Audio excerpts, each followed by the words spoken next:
Wewe shosho. Sema mama mtu hapo wenyewe unajua nini? Mimi nakupigia simu mama mtu lengo kubwa nini kurekodi maisha yangu. Unajua siku ile mimi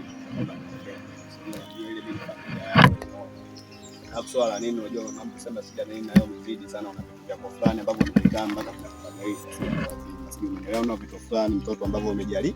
Yaani una utundu fulani, yani uchenjeo, sijui unanielewa mama mtu. Yaani ule uchenjeo mimi nikiukumbuka. Ndio maana ukuta mimi mtu mzima napagawa. Yaani mimi ni ng'ombe ambao naishi ndani ya zizi lakini unakutana kwenye zizi nini? Na mwana kutafuta kama wewe nini mama mtu dogo mambo nini nitulie tufanye mambo kweli ya yule mimi ni mwanao.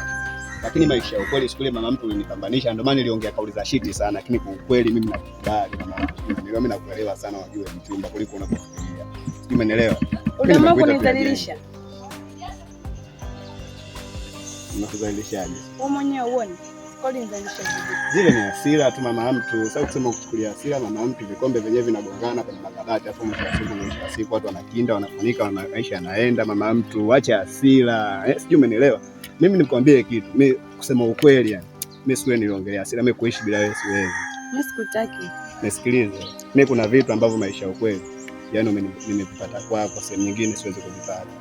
Yaani ukiniacha wewe, yani maisha ya ukweli. Yaani sawa mwanangu, yani ndio yani umenifunga ni kwenye kiroba afu umenitosa kwenye bahari. Sikutaki. Lai.